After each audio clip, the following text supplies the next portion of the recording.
গরিবের জি কাম ধাম তো করে না, নবাবের মতো বয়ে থেকে কইতে নিয়ে এসে মাইয়াটা রে।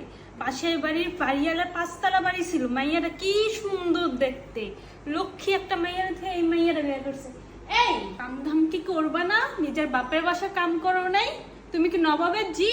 তোমার বাপ মা কি তোমার কাম ধাম শিখায় নাই? ঘরের কি অবস্থা? হ্যাঁ, আসতো তো ফকিরের ঘর থেকে, কিছু তো কাম ধাম শিখবা নাকি? ভালো করে পুষো, এগুলো তো আগে দেখো না চোখে। ভালো করে পুষো, এই জায়গায় তো এখনো ময়লা লেগে আছে, কি ঘুরতেছো তুমি? কতক্ষণ ধরে দেখি একই কাজ করতেছো, তোমার কি আর কোনো কাজ নাই? এই দূর কাজ করতে কত সময় লাগে তোমার? কাপড় ধুবো কে? কাপড়টি যে ভিজানো আছে আমি করতেছি আম্মু। আর কতক্ষণ লাগবে করতে? তাড়াতাড়ি করো কাজ, দিন তো শেষ হয়ে যেতেছে, তাড়াতাড়ি শেষ করো কাজ।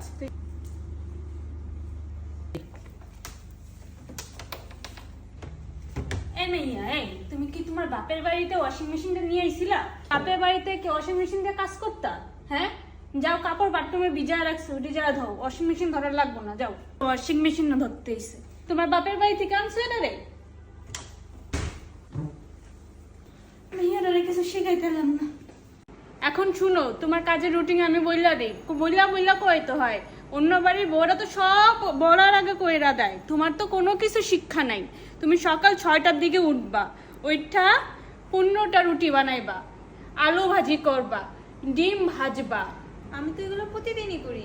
আমি তো দেখি না, বাসি রুটি খাওয়াও আমারে, একদিনের রুটি 3 দিন খাওয়াও। কি গুলামের ঘরে গুলাম, কুইতে মাইয়া ধরে নিয়ে আইসাই। আবার মুখটা এমন পেঁচার মতো করে রাখছো কে? ঠিক আছে।